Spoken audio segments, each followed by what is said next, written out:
Tão bom receber vocês aqui, viu? Glória a Deus, glória a Deus. Aleluia. Como é bom estarmos juntos na casa do Senhor, amém? Glória a Deus.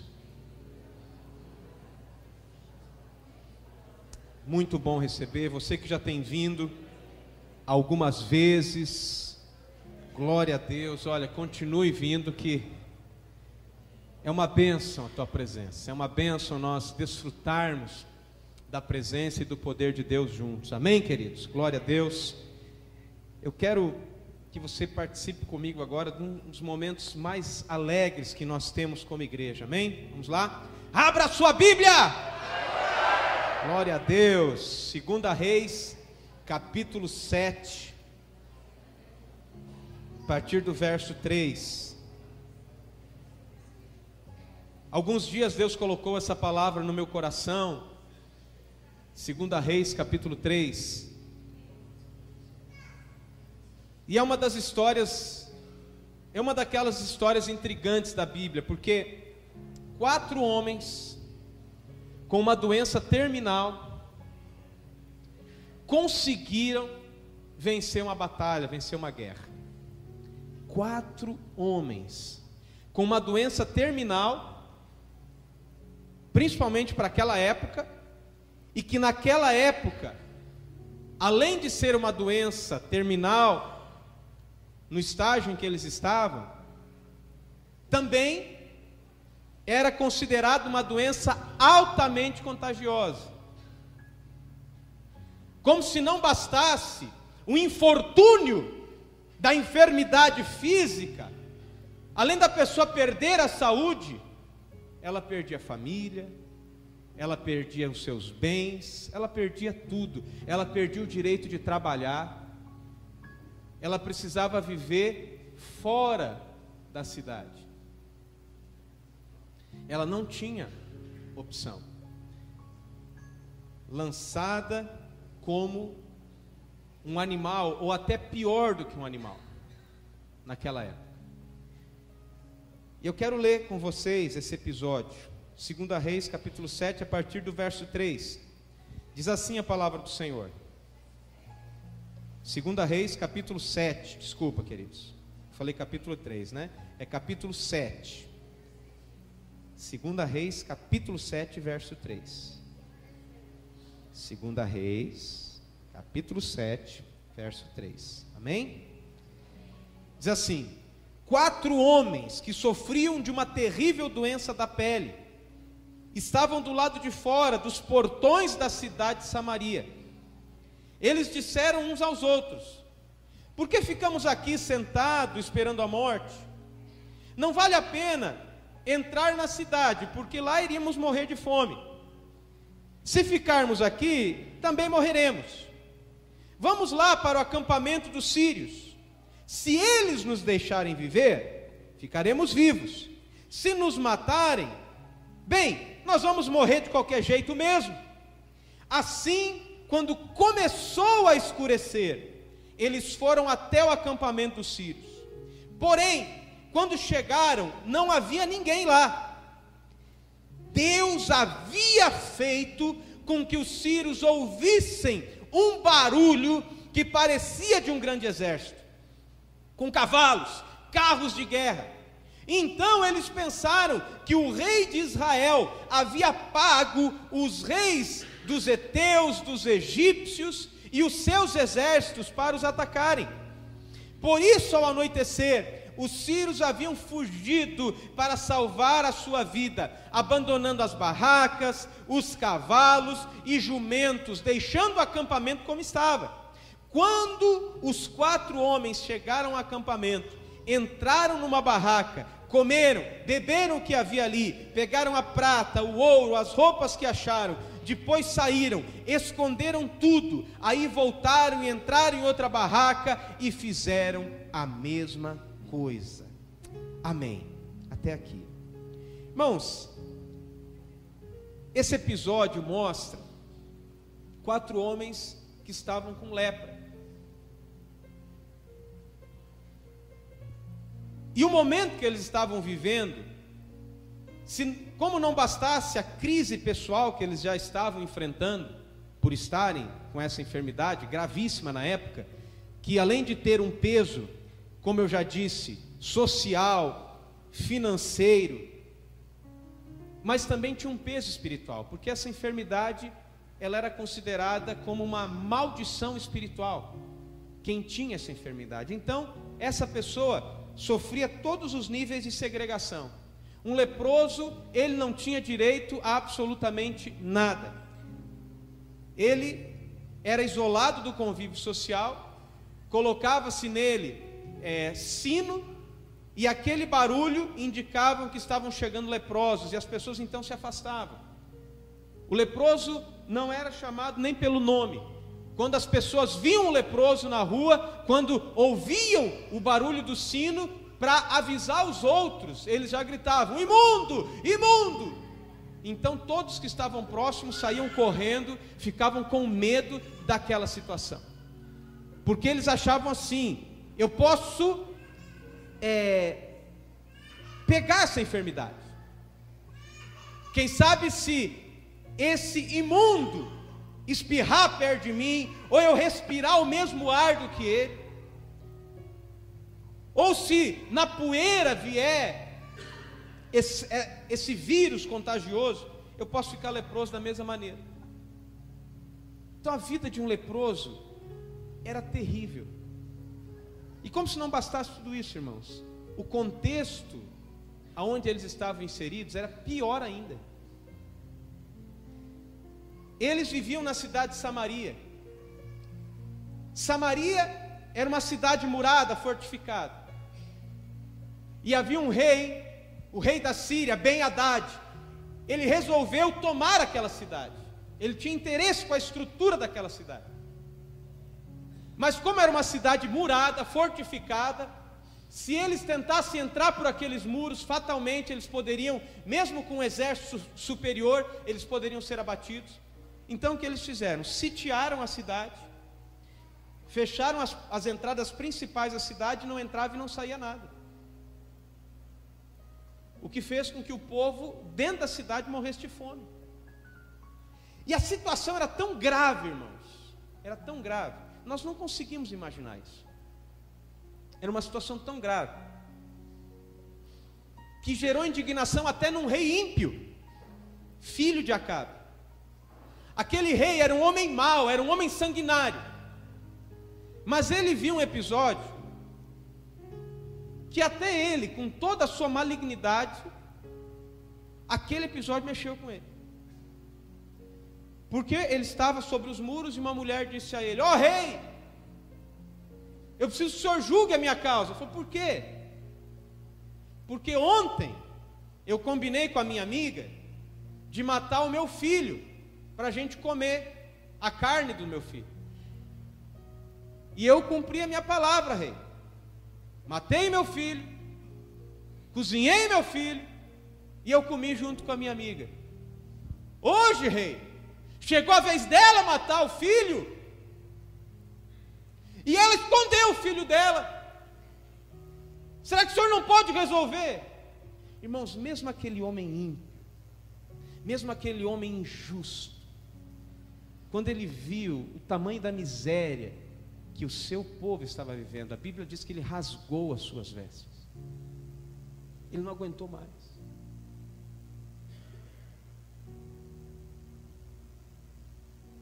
E como não tinha ninguém para ele pôr a culpa, e ele não podia assumir a culpa que como rei ele estava pecando, ele estava vivendo de maneira indigna, idólatra, sabe o que ele fez? Ele resolveu pôr a culpa no profeta. Ele resolveu pôr a culpa, em outras palavras, no Deus a quem aquele profeta representava.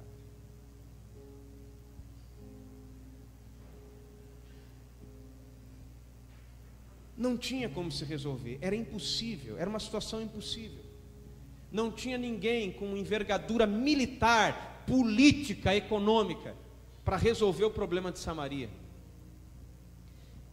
Em todo esse interim, lá estavam aqueles 4 leprosos, que não eram aceitos nem dentro da cidade sitiada, e também não eram aceitos no exército inimigo, e eles ficavam ali, no meio do fogo cruzado, sem poder ir e vir. Eu não sei se você já viveu uma situação, irmão, que você fala assim, não tem para onde eu ir. A minha avó,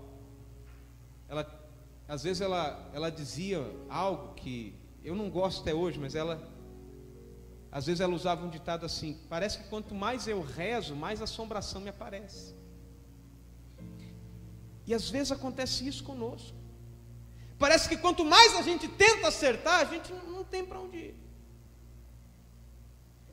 não tem o que fazer, não tem como sair daquela situação.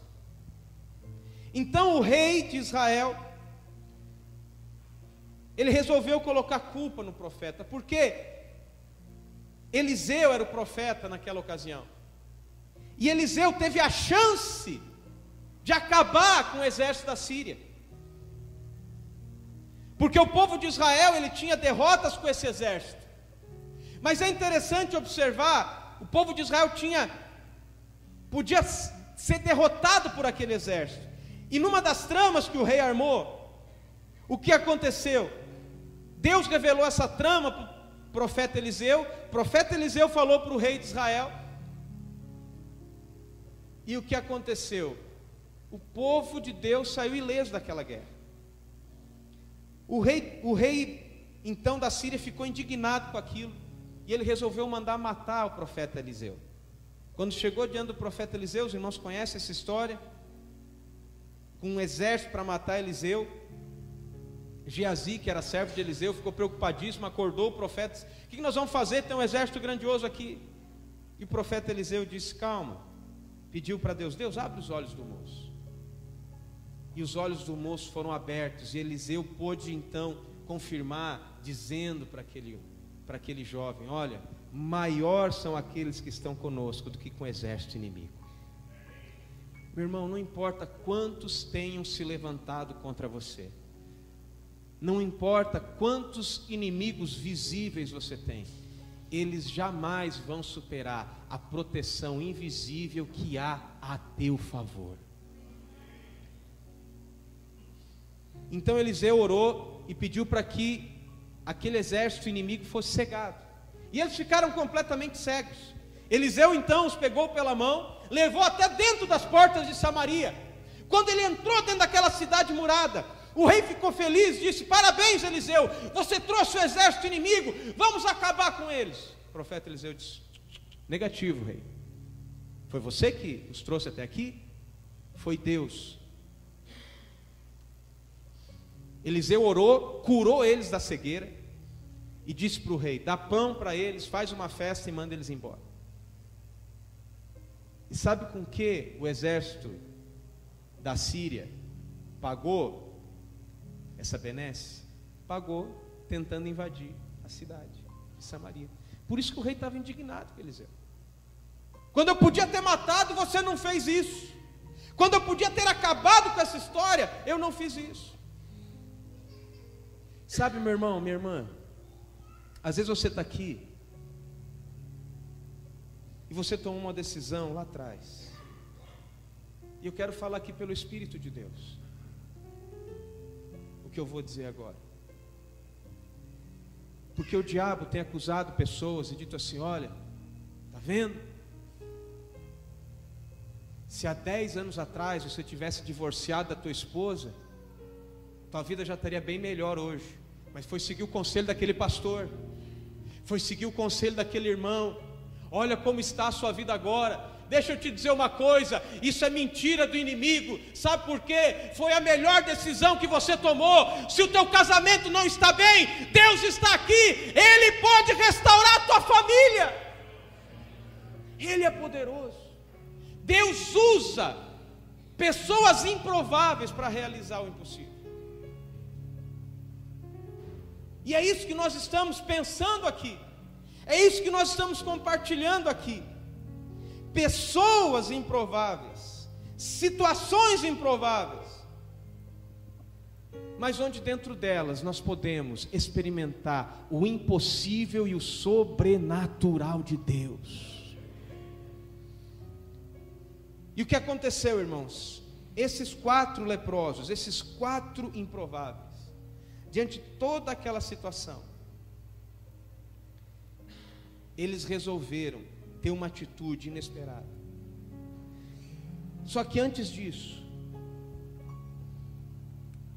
o profeta Eliseu, quando foi questionado pelo rei de Israel, quando o rei de Israel o procurou, querendo matá-lo,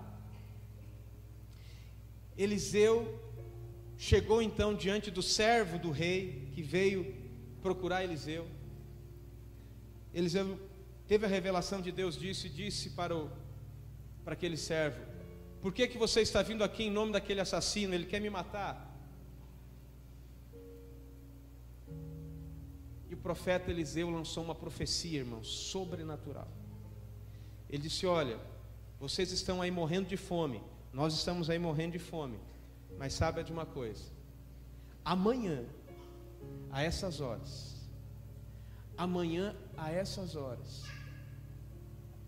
o trigo vai estar a preço de banana.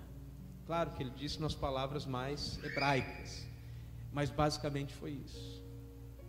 Amanhã nós vamos poder ter o nosso alimento de cada dia baratíssimo. Irmãos, para vocês terem uma ideia, a situação estava tão crítica naquela época, que 200 gramas de esterco de pombo estava sendo vendido por 5 barras de prata. Isso aqui é 200 gramas de esterco.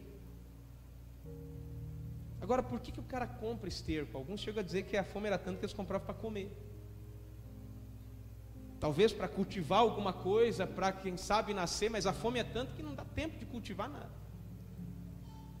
A gente sabe que em situações extremas no deserto, as pessoas muitas vezes, para dar uma sobrevida a mais, acabam infelizmente fazendo isso mesmo, bebendo a própria urina, se alimentando das fezes.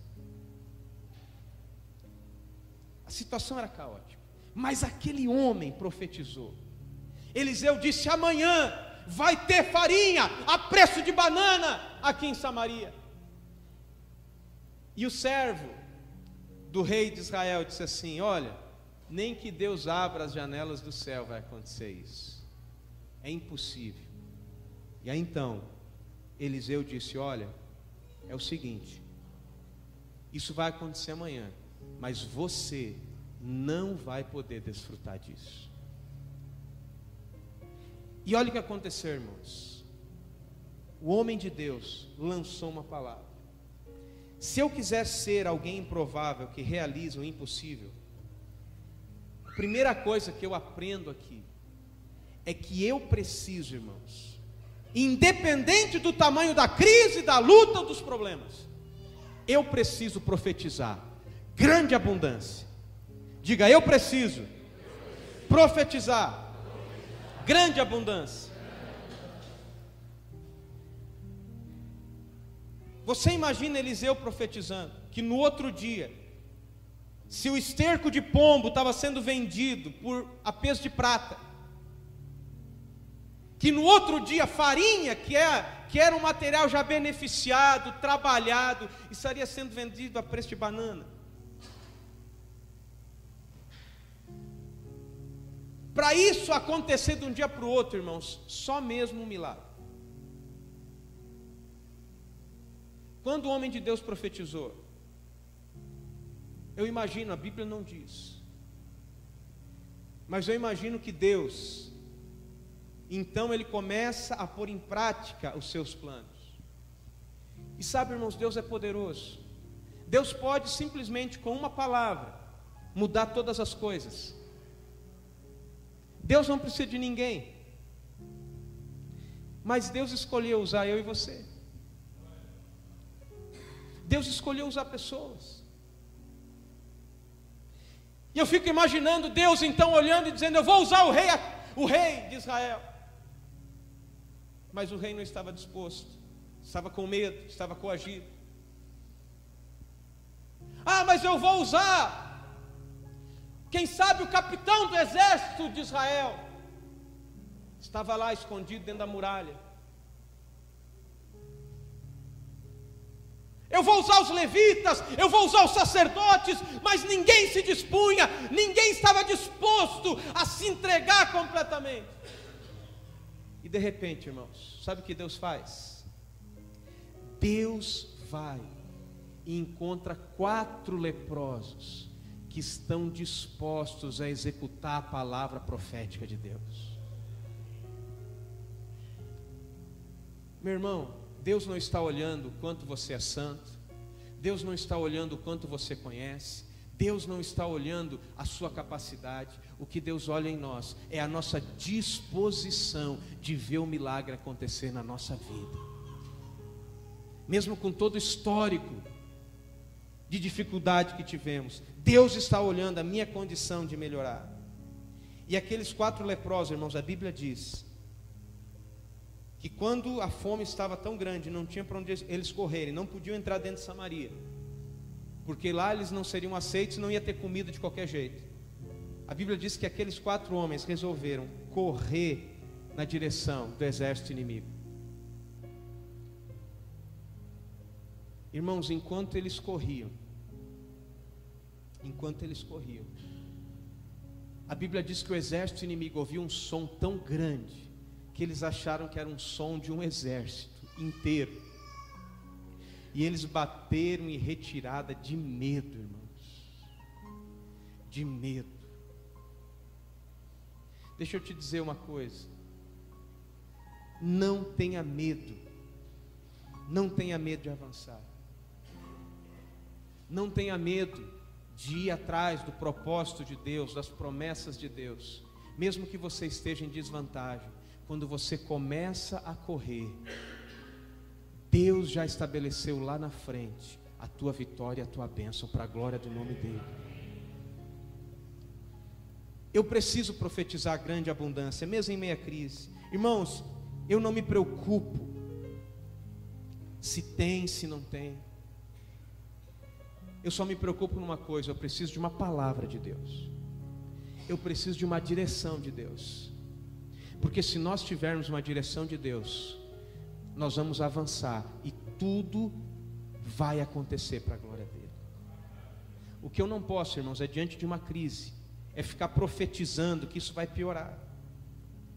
Talvez você diga: pastor, mas e se eu profetizar e não acontecer? Deixa eu falar algo para você que eu aprendi. Irmão, eu prefiro profetizar algo grande e poderoso e não acontecer, do que eu concordar com a crise e de repente a bênção vem. Sabe por quê? Porque quando a bênção vem, muitas e muitas vezes eu não consigo participar dela. É impressionante isso.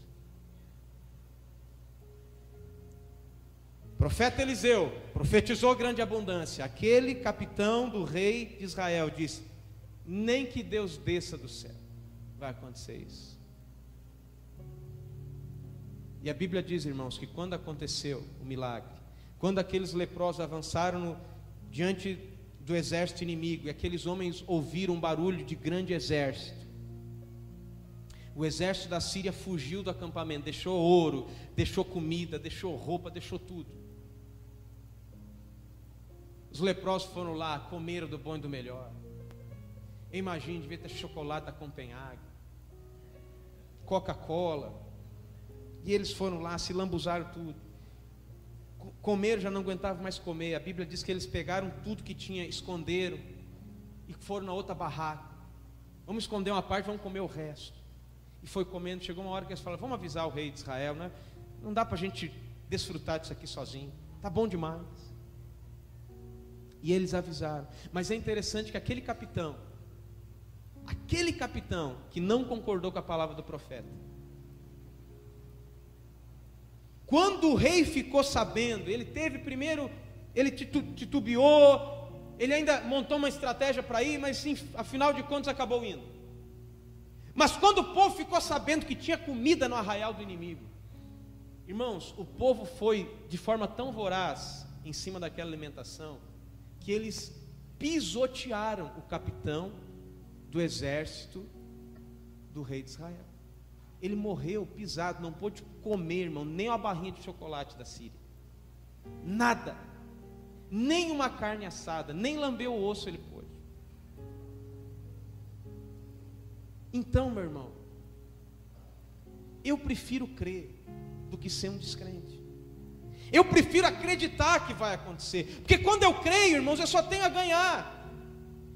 Salmo 78, verso 32 diz: sem embargo disso, continuaram a pecar e não creram nas suas maravilhas. Por isso, Ele fez com que os seus dias se dissipassem num sopro, e os seus anos em súbito de terror. Judas, no verso 5 diz: quero, pois, lembrar-vos, que embora estejais cientes de tudo uma vez por todas, que o Senhor, tendo libertado o seu povo, tirado da terra do Egito, o destruiu depois os que não creram. Veja, meu irmão, o povo de Israel foi liberto do Egito, mas mesmo assim não estava crendo, e eles não puderam desfrutar da terra prometida, morrer no deserto. Eu não sei o que é pior, se é escravidão ou se é deserto. Nós precisamos crer. Nós precisamos crer, porque se nós começamos a ser abençoados, mas nós paramos de crer, nós perdemos até aquilo que conquistamos. Nós precisamos entender, meu irmão, quem crê primeiro sempre vai comer o melhor. Eu não estou dizendo que Deus não vai te abençoar. Deus vai te abençoar. Eu só estou dizendo que você perde o melhor. Aqueles 4 leprosos, irmãos, comeram melhor do que o rei, comeram melhor do que o profeta Eliseu, comeram melhor que todo mundo. Eles só foram no filé do que tinha lá. Ainda puderam fazer caderneta de poupança. A Bíblia diz que eles esconderam uma parte, fizeram uma economia. Então tem pessoas, não é que elas não creem, mas primeiro tem que muita gente ser abençoada para elas embarcar no projeto. Não faça isso, não seja o primeiro. Creia primeiro. Dê um passo. Tenha fé. Pode ter certeza, meu irmão, o milagre de Deus vai acontecer. Meu irmão, Deus honra a fé, Deus não honra a dúvida.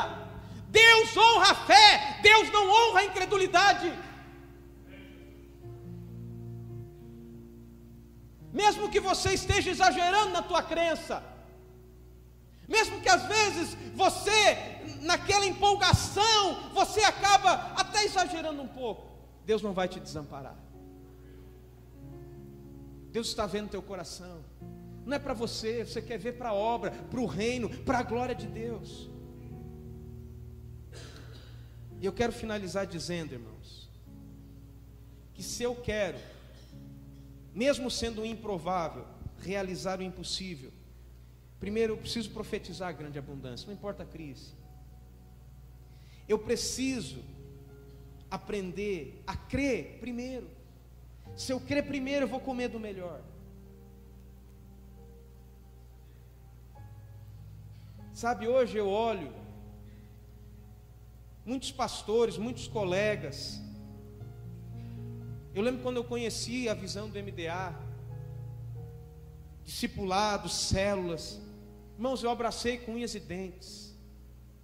Eu falei, é isso que eu quero.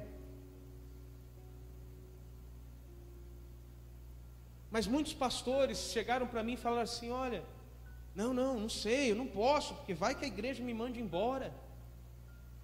Vai que os irmãos não gostam. Eu falei, irmão, Deus não falou com você? Não, Deus falou, mas... Eu falei, então, Deus vai te dar estratégia, não pode recuar. Não, mas eu vou deixar ver, se funcionar em outros lugares eu vou fazer. Parece até prudente, parece até sábio. Mas hoje alguns não conseguem nem viver mais isso, e outros estão tendo que começar agora e falam, meu Deus, por que eu demorei tanto? Meu irmão, a gente não precisa ir longe, cada um de nós aqui. Quem entregou a vida para Jesus depois dos 40, sabe o que eu estou falando. Quando você conhece a Jesus, você fala assim, por que eu não conheci Ele antes? Ah, como a minha vida teria sido diferente. Mas você fala isso. Mas se você fazer uma análise da tua vida, quando você era criancinha, alguém convidou você para ir na igreja. Alguém falou de Jesus para você. É ou não é? E às vezes você não creu por um motivo ou outro. Mas eu louvo a Deus, irmão, porque nunca é tarde para começar a crer de maneira sobrenatural. Deus pode nos usar ainda mais.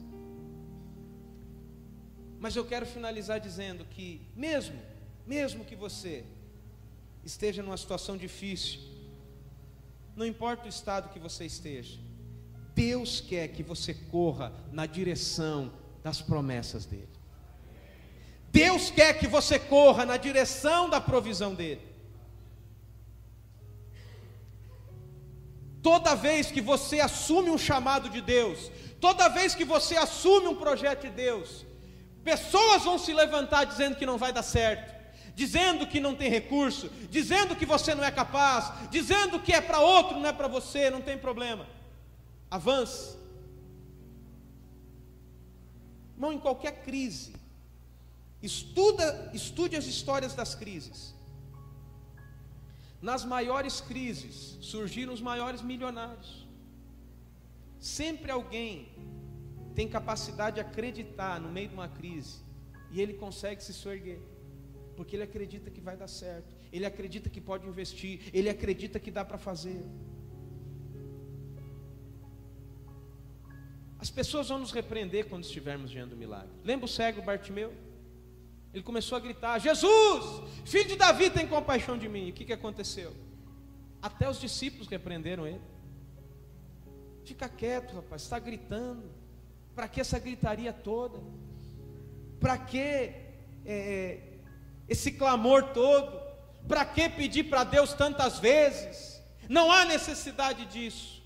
Assim, meu irmão, toda vez que eu clamo o nome de Jesus, eu estou falando aquele nome, irmão, que é sobre todo nome. Toda vez que eu repito o nome de Jesus, eu estou dizendo o nome, irmãos, aquele nome que a Bíblia diz: não existe nome dado entre os homens pelo qual possamos ser salvos. O nome dele é Jesus.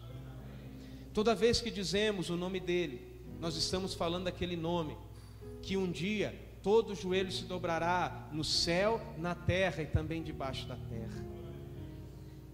Quando nós falamos o nome de Jesus, nós estamos falando daquele que é o príncipe da paz, Pai da eternidade, conselheiro, Deus forte, príncipe da nossa paz. Eu preciso avançar no nome dele, não nas minhas forças, não na minha capacidade. Eu preciso avançar em nome de uma palavra que Deus deu. E deixa eu te dizer uma coisa: aqueles leprosos tinham uma palavra dita por um profeta, muito renomado, é verdade, mas era um homem, era um profeta. Nós podemos avançar porque nós temos o verbo vivo de Deus morando dentro de nós. No princípio era o verbo, a palavra. Jesus é a palavra. Você nunca pode dizer: eu não tenho uma palavra, eu não tenho uma direção de Deus. Meu irmão, você não tem apenas uma palavra, você não tem uma palavra bonita, você tem a palavra, o verbo eterno dentro de você. Por isso eu não posso parar diante da morte, eu não posso parar diante da crise. Eu quero encerrar, meu irmão, essa mensagem contando para vocês uma história verídica que ela sempre mexe muito comigo. Ela aconteceu lá nos Estados Unidos. Uma família da Califórnia tiveram a notícia de que o seu filhinho mais novo, o seu menino, caçula, ele estava com um tumor no cérebro. E os Estados Unidos não tem plano de saúde, muito menos aquela família pobre. E o pai, conversando com a mãe no quarto, eles começaram a chorar compulsivamente. Falaram: Nós não temos dinheiro para operar o nosso filho. Não tem o que fazer. A mãe disse: eu já orei, eu já clamei, eu já fui na igreja, fiz campanha e nada aconteceu. E quando eles começaram a chorar e a reclamar, a menininha, uma jovem, uma criança na verdade, chamada Tess, ela começou a ouvir o choro dos pais. E ela ouviu que o seu irmão estava com aquela enfermidade. Mas houve uma palavra que mexeu, que foi impressa no coração daquela menininha. Naquele momento de desespero da mãe, ela disse assim: olha, nós não podemos fazer mais nada. A única coisa que pode resolver, a única solução que temos, nós precisamos de um milagre. Nós precisamos de um milagre. A Tess amava muito seu irmãozinho, Andrew. E ela passou a noite falando com o papai do céu, pedindo a direção, o que ela ia fazer. E ela lembrou que ela tinha um vidrinho com as suas moedinhas, as suas economias. E ela pegou aquele potinho, foi a primeira a acordar naquela manhã. E foi até na farmácia, próximo da sua casa. Quando ela chegou lá, o farmacêutico estava conversando com um homem alto, imponente, uma conversa animada. E ela chegou, disse bom dia, mas nem deram bola, ela era uma criança de 6 a 8 anos. E ela ficou ali, esperando ser atendida, mas nada aconteceu. Daqui a pouco ela tossiu assim, e ninguém estava dando moral para aquela menina. Até que ela pegou o seu vidrinho cheio de moedas e começou a balançar. Daqui a pouco o farmacêutico olhou para ela e disse assim: olha, o que foi, menina? Eu estou aqui conversando com meu irmão, faz anos e anos que eu não vejo ele. Esse meu irmão, ele veio lá de Chicago, se tornou um homem importante, casou, tem dinheiro, estou aqui batendo papo com ele, você vem me incomodar com essas moedinhas? Deixa eu falar com meu irmão. Ela ergueu o potinho e disse assim: doutor, eu também vim aqui por causa do meu irmão. É o Aldrin. Ele precisa de um milagre. Eu vim aqui comprar um milagre. Está aqui, é tudo que eu tenho. Aquele homem se comoveu e disse: olha, querida, me perdoa, mas eu não vendo milagres aqui. Não tem nada que eu possa fazer. E aí então o irmão daquele farmacêutico olhou para aquela menina e disse: quanto você tem aí? E aí ela tirou aquelas moedas, eles contaram, tinha $1,11. E ele falou: olha, que interessante, eu vendo milagres, e hoje o preço está $1,11 exatamente. Agora eu posso ir lá na sua casa, porque eu preciso ver se o milagre que o teu irmão precisa, eu tenho para vender, porque se tiver, já está pago. Pegou aquelas moedas, colocou no bolso. E aquele homem forte, imponente, quando chegou na casa dos pais da Tess, o pai dela já olhou e disse: calma, senhor, eu vim aqui examinar o seu filho. Essa história é verídica, irmãos. Aquele homem era o Dr. Carl Armstrong. Ele é diretor do hospital de Chicago. E é o neurologista, era o neurologista mais renomado do mundo. Ele examinou aquela criança, ela de fato tinha um tumor no cérebro. Ele pegou a família toda, junto com a Tess, os seus pais, levou para Chicago. pagou todo o tratamento, ele pessoalmente fez a cirurgia, curou o menino daquele tumor, deixou ele sãozinho, voltou para casa. E quando eles voltaram para casa, os pais estavam ali felizes, vendo o filho dormir bem, sem risco nenhum mais. E eles começaram a chorar e agradecer a Deus. Deus realmente proveu, obrigado, Senhor. E quando a menina ouviu seus pais chorando novamente, ela foi até a porta do quarto, e a mãe falou assim: olha, eu não sei nem quanto custou todo esse procedimento, nossa estadia lá todos esses dias, o melhor hospital, o melhor médico, tudo de primeira para o nosso filho, eu não tenho ideia de quanto isso possa ter custado. Aí a Tessa entrou no quarto e falou: eu sei, mamãe, custou $1,11 e mais a minha fé. Deixa eu te dizer uma coisa, meu irmão, diante do milagre que eu e você precisamos, se a gente juntar tudo que tem, às vezes não chega nem a R$1, a gente não consegue resolver.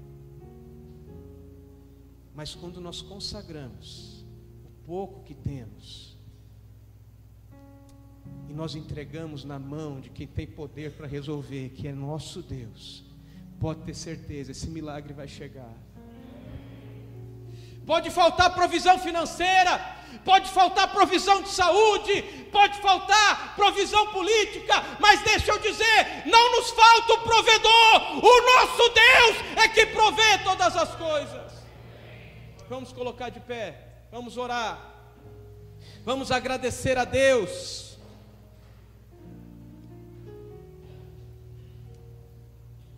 Quem trabalha pela provisão, quem sabe se tem trabalhado muito, quem trabalha pela provisão pode ter falta, mas quem serve o provedor, nada lhe faltará, nada vai faltar, nada vai faltar. A questão não é o que temos, a questão não é o que deixamos de ter, a grande questão é quem nós estamos dispostos a servir, a quem nós estamos dispostos a adorar, a exaltar, a engrandecer, a dar a glória. Fecha os teus olhos, começa a falar com Deus. Qual o milagre que você precisa? O que você precisa ver acontecer na tua casa, na tua vida? Eu quero dizer, o doador da vida está aqui. Aquele que não respeitou nem a morte, mas quando a morte pegou ele transformou a morte em ressurreição. Deixa eu te dizer, Deus não respeita essa crise, Deus não respeita esse problema que você está vivendo, Deus não respeita essa enfermidade. Ele tem poder para transformar a tua luta em vitória. Ele tem poder para transformar o teu deserto em rios de água viva.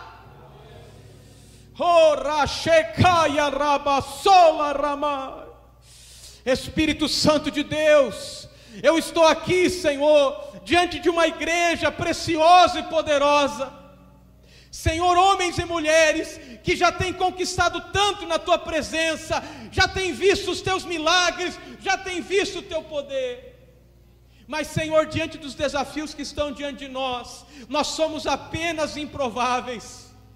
Senhor, o Senhor poderia ter escolhido tantas outras pessoas, meu Pai, para transformar as nações, mas eu te louvo, Senhor, porque o Senhor está aqui, o Senhor tem escolhido a nossa vida, e mesmo sendo improváveis, na tua presença, nós faremos proezas. Ah, Senhor, tudo nós podemos naquele que nos fortalece. O nosso segredo não está em nós, o nosso segredo está na fonte, que é a tua presença na nossa vida, é a tua mão sobre a nossa cabeça. Meu Deus, eu profetizo sobre cada família aqui representada, o teu poder, a tua glória, a tua unção, o teu sobrenatural. Ah, Espírito Santo de Deus, quando a tua igreja se reunir nas casas, eu quero declarar: em cada casa haverá a nuvem da glória, em cada casa haverá o maná escondido, meu Pai, em nome de Jesus.